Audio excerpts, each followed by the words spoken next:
Shalom, kasih karunia dan damai sejahtera dari Tuhan kita Yesus Kristus ada dalam kehidupan Bapak, Ibu, Saudara, dan anak-anak.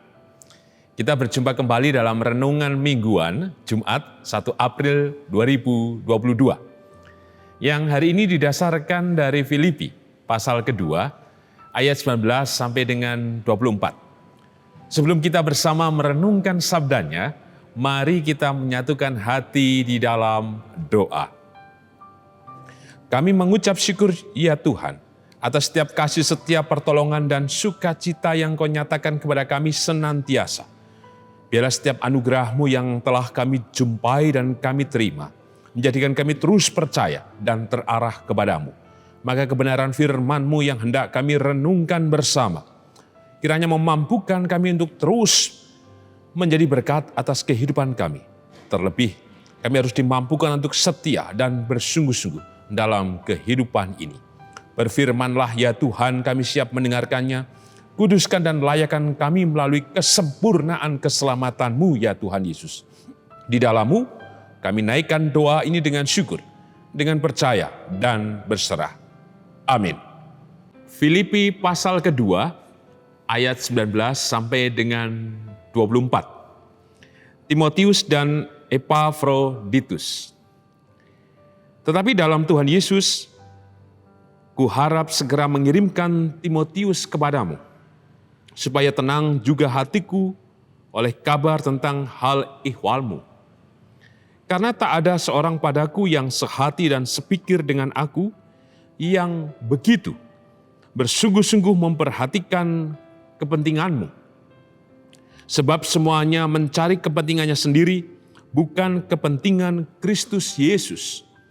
Kamu tahu bahwa kesetiaannya telah teruji dan bahwa ia telah menolong aku dalam pelayanan Injil, sama seperti seorang anak menolong bapaknya. Dialah yang kuharap untuk kukirimkan dengan segera, sesudah jelas bagiku bagaimana jalannya perkaraku. Tetapi dalam Tuhan, aku percaya bahwa aku sendiri pun akan segera datang. Berbahagialah kita yang merenungkan sabda Tuhan dan berbahagialah kita yang percaya. Hosiana. Amin. Bapak, Ibu, Saudara, dan anak-anak serta yang kakung, yang putri, tema Renungan Mingguan Jumat 1 April 2022 adalah rekan sekerja. Kita sering mendengar di dunia politik, katanya tidak ada lawan dan kawan sejati. Besok itu bisa bersama-sama. Dalam satu partai katakanlah itu.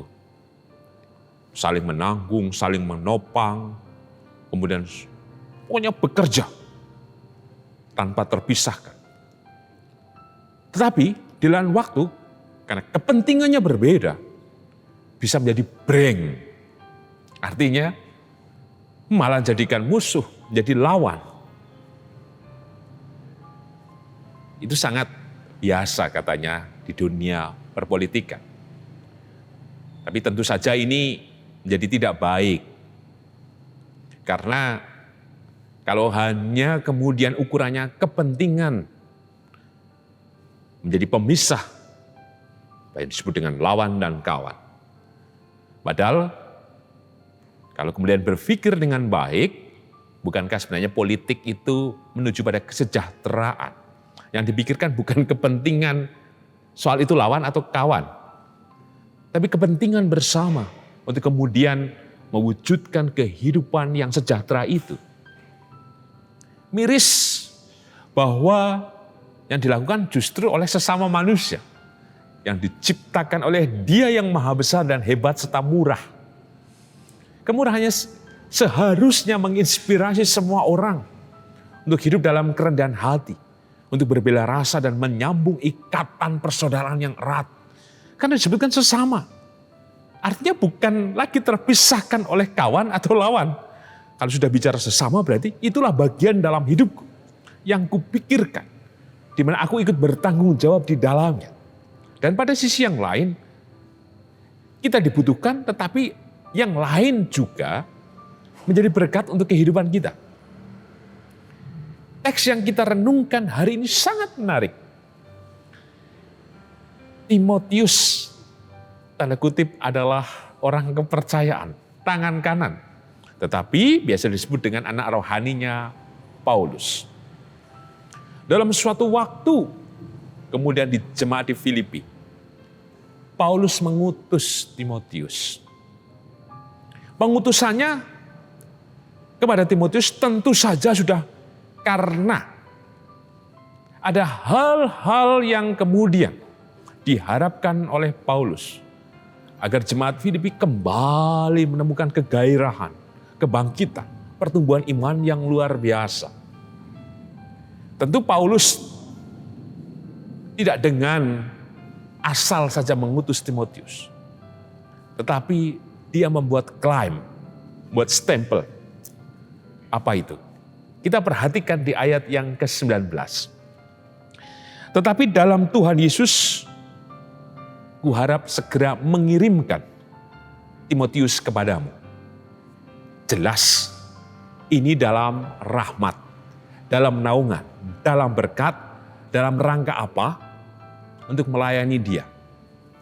Bukan kepentingan Paulus, bukan kepentingan Timotius, semata-mata adalah dalam rangka membangun spiritualitas, artinya yang pribadi terhubung dengan Tuhan dan kemudian dilakukan bukan dalam kepentingan pribadi, tetapi dalam kehidupan bersama yang tidak mengenal lawan ataupun kawan, dalam artian dalam hal ini biasa tadi dikatakan dalam dunia perpolitikan. Tapi semua disatukan dalam persekutuan. Semua distempel dalam rahmat kasih Tuhan. Sehingga tentu saja Paulus tidak bermain-main untuk mengutus siapa yang akan kemudian datang ke Filipi. Maka ia mengatakan, Timotius. Kita lanjutkan di kalimat berikutnya. Supaya tenang juga hatiku oleh kabar tentang hal ifahmu. Paulus tenang kalau Timotius yang kemudian diutus. Karena apa? Kita perhatikan di ayat yang ke-20. Karena tak ada seorang padaku yang sehati dan sepikir dengan aku yang begitu bersungguh-sungguh memperhatikan kepentinganmu. Paulus menemukan sesuatu yang berharga dalam kehidupan Timotius. Dalam kemudaannya ia sudah menunjukkan bagaimana ia menjadi teladan. Ia harus berhadapan dengan pengajaran sesat, ia harus berhadapan orang yang mungkin saja lebih berpengalaman. Baik soal kehidupan, soal pengajaran, soal ini dan itu. Tetapi kemudaannya ia pertanggungjawabkan. Dan ia mendengar firman Tuhan, dia mendengar dari teladan Paulus sehingga ia sehati. Ia sepikir dan bersungguh-sungguh. Dia meniadakan kepentingannya. Sehingga kemudian menjadi rekan sekerja Paulus. Paulus menemukan perjumpaan. Spiritualitas kehadiran yang terhubung dengan Kristus.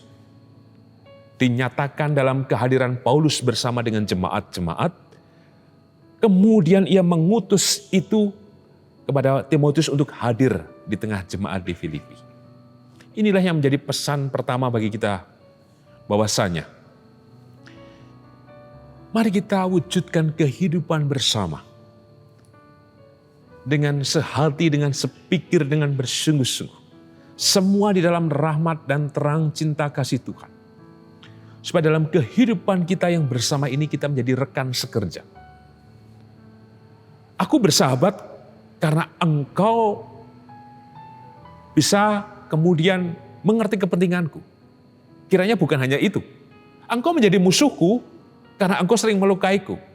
Tidak ada dalam kamus Paulus atau Timotius. Apapun itu harus dilayani. Untuk itu, mari kita isi ruang-ruang kehidupan dengan kehadiran kita. Yang sudah kemudian distempel dalam rahmat Tuhan, mari hadirkan kehidupan kita. Di tengah keluarga, masyarakat, gereja. Untuk tetap sehati. Dengan siapapun di antara kita, untuk sepikir. untuk kemudian bersungguh-sungguh. Sekalipun tentu saja Paulus dan Timotius menghadapi ejekan, mungkin juga bahkan ada orang-orang yang menganggap mereka adalah batu sandungan, bahkan musuh dan lawan dan sebagainya. Tetapi bagi Paulus dan Timotius, hal itu tidak menghalangi. Hanya kemurnian, hanya panggilan hidup berjumpa dengan Kristus itulah yang diwujudkan dalam kehidupan. Pesan yang kedua mari kita perhatikan secara khusus di ayat yang ke-21 sampai dengan ayat yang ke-22. Sebab semuanya mencari kepentingannya sendiri, bukan kepentingan Kristus Yesus. Kamu tahu bahwa kesetiaannya telah teruji dan bahwa ia telah menolong aku dalam pelayanan Injil sama seperti seorang anak menolong bapaknya. Bahwa di teks ini dijelaskan, yang lain mencari kepentingannya sendiri. Hanya Timotius inilah yang kupercayai.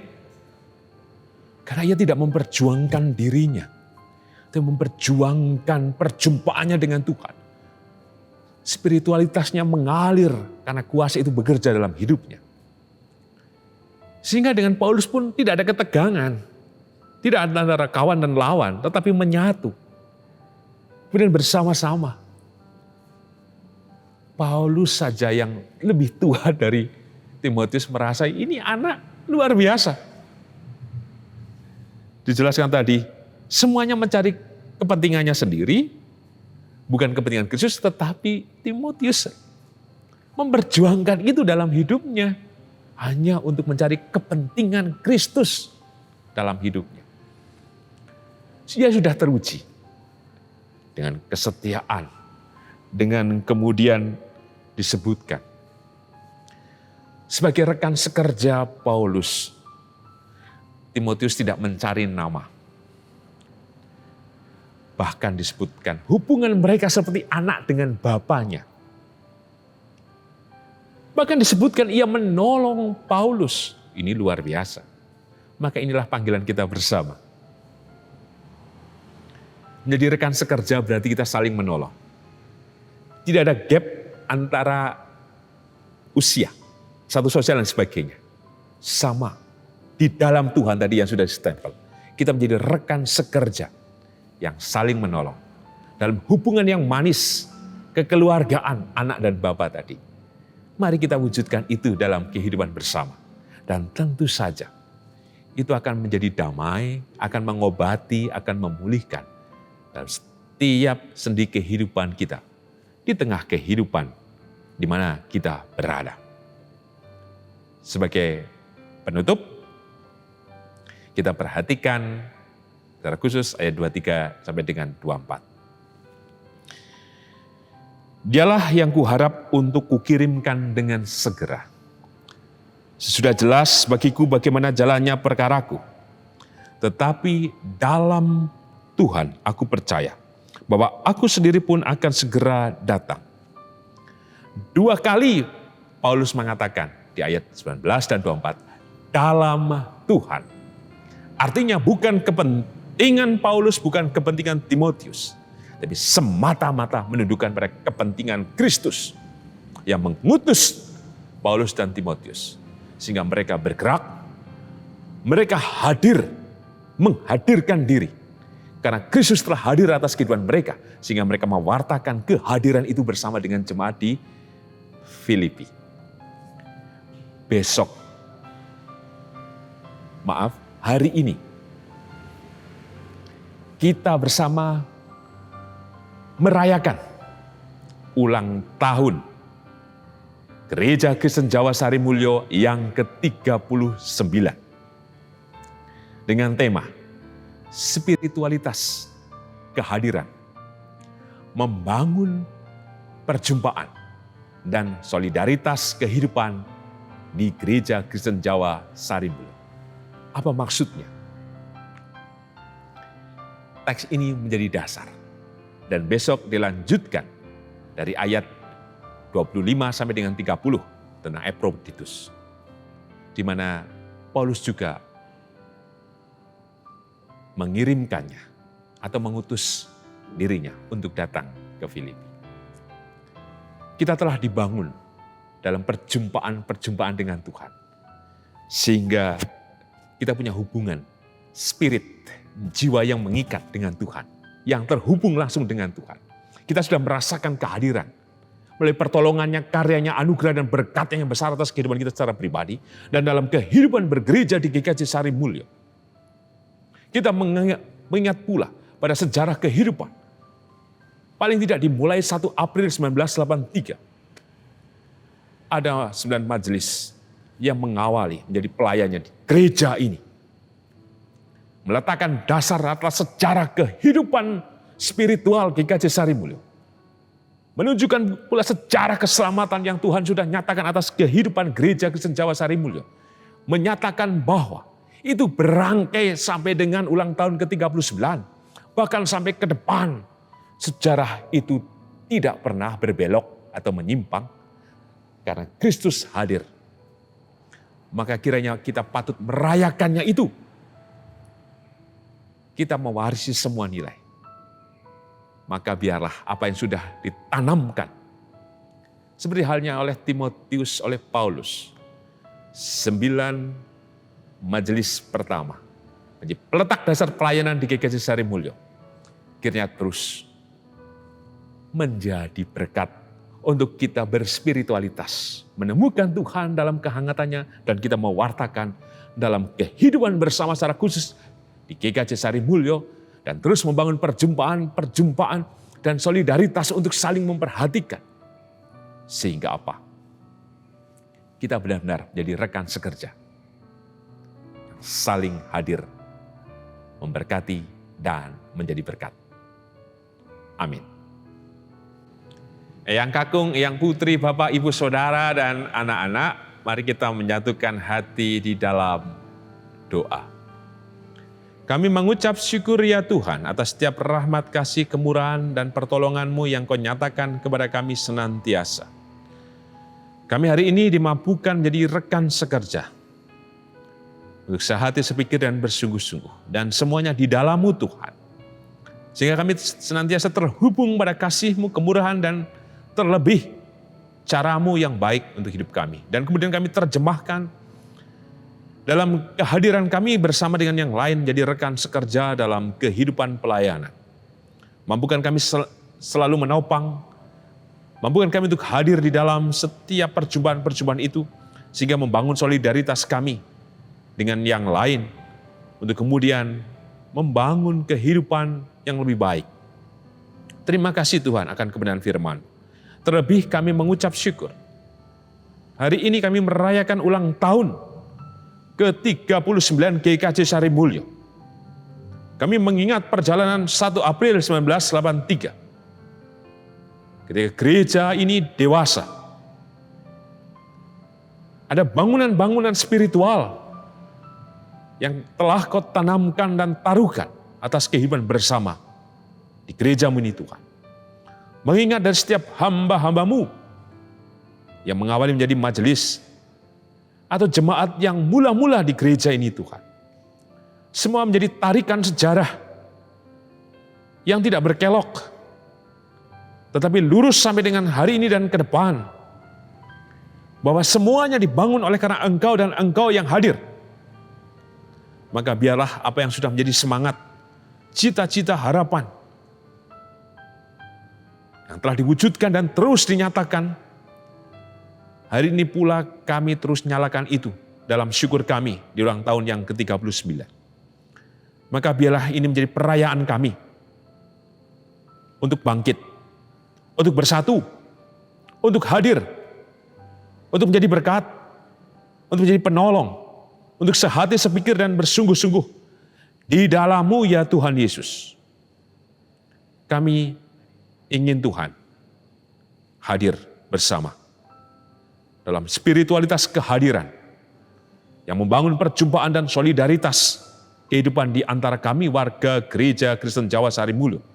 Dan kemudian bisa kami terjemahkan dalam kehidupan bersama di keluarga kami, di masyarakat dimanapun kami berada.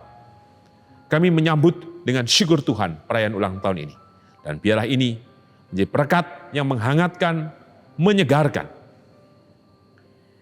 atas kehidupan persekutuan di gereja-Mu ini Tuhan. Kami mengingat para pendahulu kami. Kami bersyukur atas kehadiran mereka. Karena telah menjadi berkat kami bersama. Untuk itu Tuhan, kami juga menyerahkan kehidupan hamba-Mu yang dalam keadaan sakit, pemulihan kesehatan, dan yang sudah memasuki masa adiuso.